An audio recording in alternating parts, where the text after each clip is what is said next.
दलितों ने उन्हें पगड़ी पहना के बहुत बहुत जगह सम्मान करा।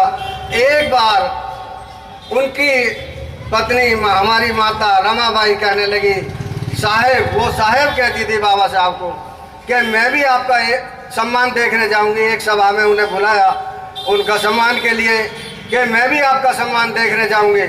बाबा साहब ने उनसे मना किया कि नहीं रमा, आप नहीं जाओगी। वो कुछ मजबूरी ऐसी थी, उन्होंने कही ठीक है।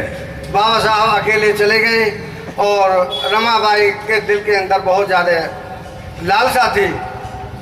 वो उन्होंने क्या किया, बाद में उनके जाने के बाद में बाबा साहब को एक कहीं से पगड़ी मिली थी, जो सभा में जो उनका मान सम्मान हुआ था, तो वो माता ने वो पगड़ी सीधी करके उसको जैसे तैसे उसकी सलवट निकाल के उसको बांधने के बाद और बाबा साहब का सम्मान देखने उस सभा में वो जाती हैं और छिप के बैठ जाती हैं दाएं बाएं।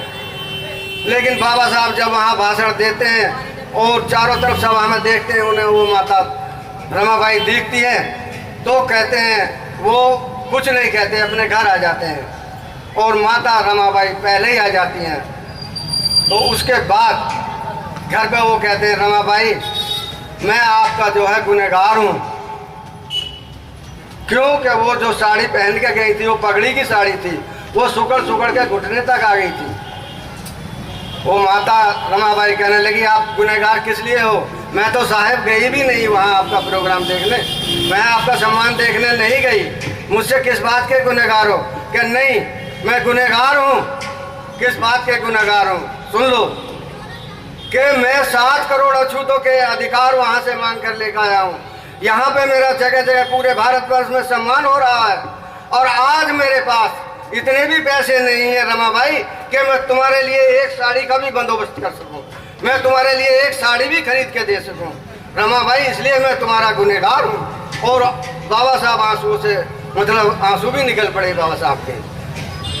तब रमाबाई माता ने कही कि नहीं, आपने मेरे 4 बच्चे भी खत्म हो गए और मुझे साड़ी नहीं चाहिए साहब, अगर मुझे देना ही है तो मुझे एक वचन देना पड़ेगा आपको कि जो 7 करोड़ अछूतों के, इन दलितों के बच्चों के भविष्य के लिए आप जो लड़ाई लड़ रहे हो, इन सबको मैं शासक बनना देखना चाहती हूँ, आप मुझे देते हो तो ये वचन दो।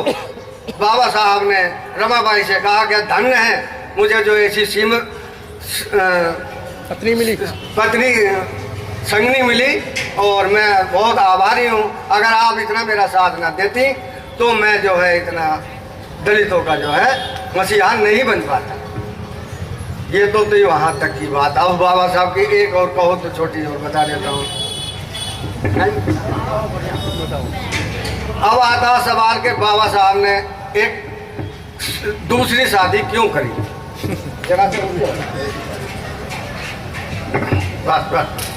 बाबा साहब ने दूसरी शादी क्यों की? बाबा साहब भारतवर्ष के अंदर अधिकार लेने के बाद आए और माता रमाबाई का 1935 में देहांत हो गया। उसके बाद 42-43 में जो है अंग्रेज़ों ने ये प्रस्ताव रखा कि अभी पहले आप संविधान किस तरह से देश को चलाओगे, अपना वो एक मैनिफेस्टो दो हमें बना के।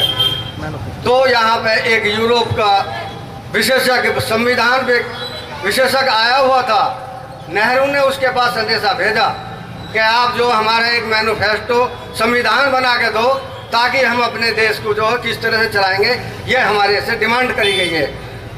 तो उन्होंने यूरोप के उस संविधान वैज्ञानिक ने कहा कि आप मेरे पास क्यों संदेशा भेज रहे हो, मेरे से तो बहुत ज़्यादा जाने और मेरे से बहुत ज़्यादा ज्ञानी इस मामले में बाबा साहब डॉक्टर भीमराव अंबेडकर हैं। उन्होंने जो है इस बात को नेहरू तक पहुंचाया। नेहरू ने बाबा साहब ने के पास अपना एक संदेश भेजा और संदेश के बाद बाबा साहब ने पहले तो मना कर दिया कि मैं संविधान नहीं लिख सकता, मेरा स्वास्थ्य ठीक नहीं है, मैं जो है इस काबिल नहीं हूँ कि मैं संविधान लिख दूँ। लेकिन उसके बाद बाबा साहब ने रात को सोचा कि अगर मैंने संविधान नहीं लिखा और मेरा जो है जो इतने अधिकार दिला के लाया हूँ, अगर लिखित में नहीं मिला मेरे देश को तो मेरे दलितों का भला नहीं होगा। फिर बाबा साहब उस इंतजार में रहे कि अब दोबारा कब उनका जो संदेश मेरे पास आए। दोबारा उनके पास दूसरे दिन फिर संदेश आया।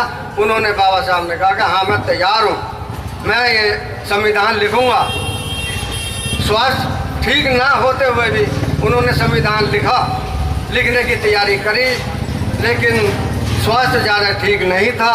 इसलिए डॉक्टरों ने और लोगों ने भी उन्हें सलाह दी कि आप बाबा साहब या तो शादी कर लो, तभी आपका जो स्वास्थ्य ठीक रहेगा, ताकि आपकी वो देख रेख कर सकें। तो सविता भाई अम्बेडकर ने बाबा साहब के साथ शादी करने का समझौता तय करा और 2 मई 1948 में उन्होंने यहाँ पे, आज ये जो रोड है यहीं पे शादी करी। 5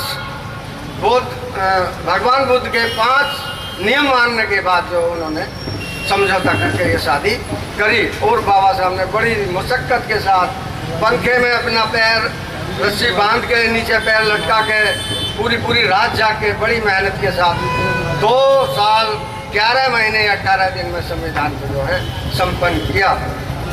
वो बहुत ज़्यादा जानकारी तो मुझे नहीं है, लेकिन मैं आज पहली बार आप लोगों के सामने।